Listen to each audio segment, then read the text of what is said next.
Okay, it's time to check the results.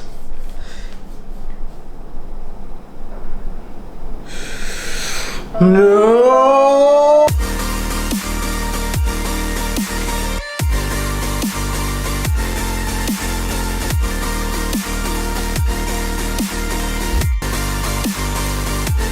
Sincere greetings to all healthy, exercising, loving people. The Habit Engineers TK and TA are back to bring you guys the 4-week testing conclusion of the Calisthenic Movement 4-week body transformation training and show you the results on a physical appearance through a time lapse at the end of the video. With this training and our take on the training and personal diet, we're quite satisfied to see positive visual effects on our body.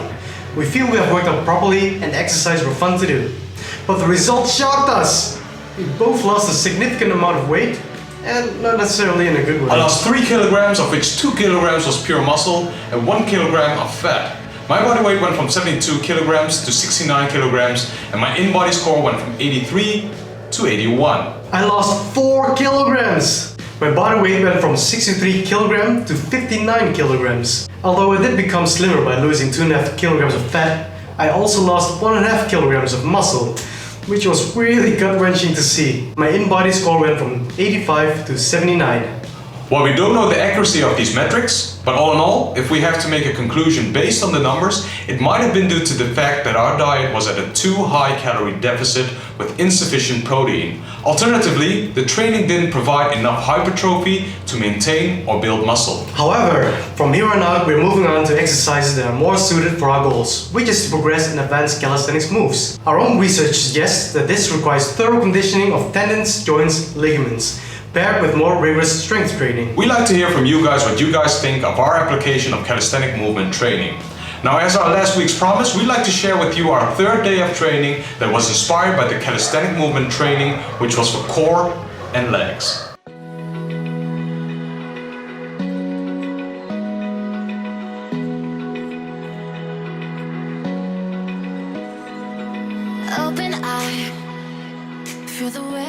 We start the core and legs workout routine with 2 compound exercises, the pistol squat and windshield wipers. The first compound exercise is the pistol squat. This exercise is a challenging bodyweight movement that requires the highest degree of ankle, knee and hip mobility, unilateral strength and movement integrity, complete body awareness, and helps to increase injury resilience. Another benefit of doing pistol squats is that it is also good for correcting muscle imbalances. They will enhance the development of your hip control, especially in the deep hip external rotators. Unlike lunges and other unilateral leg exercises, the pistol squat requires the calisthenics practitioner to hold their base of support across a small area. Mastering the pistol squat takes proper progression, mobility strength, and practice.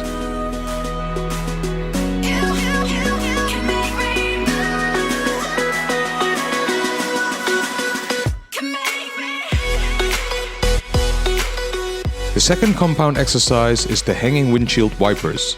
This exercise can be seen as a more advanced hanging leg raise with a rotational movement. Not only is this exercise great if you want to build serious strength in your core and grip, other muscles such as your lats and biceps will also be engaged. Which is why this exercise is amazing if you are working towards performing the human flag or front lever. We aim to perform these 2 exercises in 4 sets of 8 repetitions with 2 minutes of rest intervals in between sets.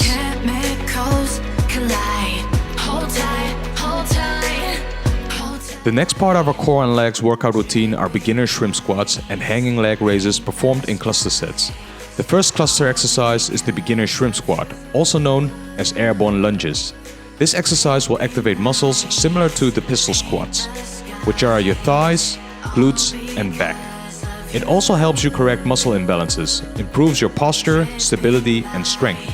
Start the beginner shrimp squat by lowering yourself on one leg until the knee and toes of your other leg touches the floor.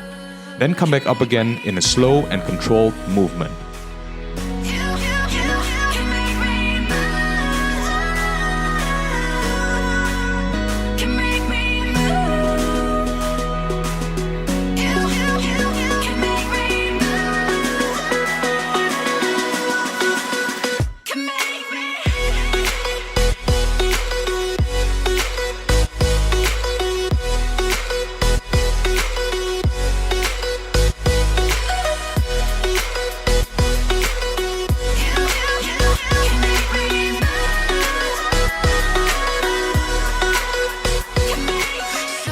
The second cluster exercise is the hanging leg raise with toes to bar.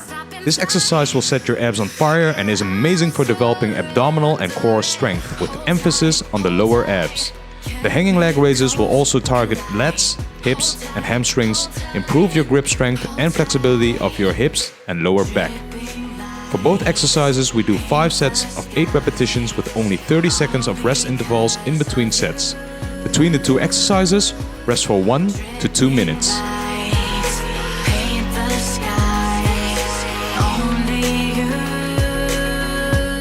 The final part of the core and legs workout routine are supersets of V-ups and bicycle crunches. The first exercise in the superset is the V-up, also known as jackknife. While the V-up is great for its ability to work the upper and lower abdominal muscles simultaneously, it also can be considered as a full body movement that works your core, legs, back and shoulders. Start by laying down in a hollow body position, contract your core as your body turns into a V shape and try to touch your toes with your fingers. The last exercise in the superset is the bicycle crunches. This core exercise is really effective in reaching not only the usual abs but also the deep abs. Because you're raising your legs, you will emphasize the lower abs a lot more compared to a normal sit-up. Adding a rotational movement when doing a bicycle crunch will ensure that your obliques get targeted as well.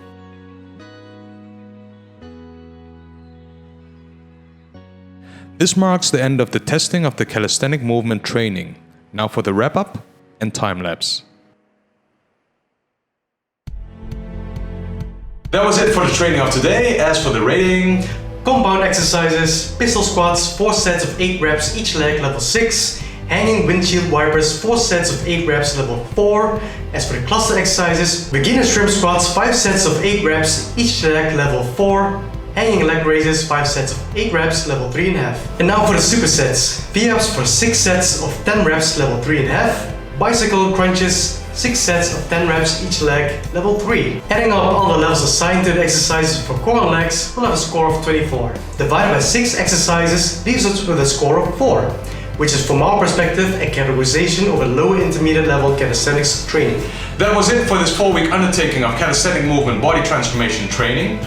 All in all, we had a good experience in testing this training, and our conclusion is that this is a great starting point if you're new at calisthenics and want to build some fundamental strength. Alternatively, if you want to switch things up for a month in training, for example to go from CrossFit to street workout or from weightlifting to street workout, this could be an interesting option. Of course, whether or not this training is suited for you, all depends on your personal goals. Our own preference is a split routine rather than a full body routine because you can specifically compose your training in a way that will suit your needs and build the muscles you specifically would target to build. Also, in my opinion, it becomes less boring if you're doing a split workout routine instead of a full body workout every training day. While it might not be the most efficient way to condition your body to reach certain targets, for me doing splits is more fun, and that's the most important aspect of reaching your goals. Finding a workout routine that you can stick to.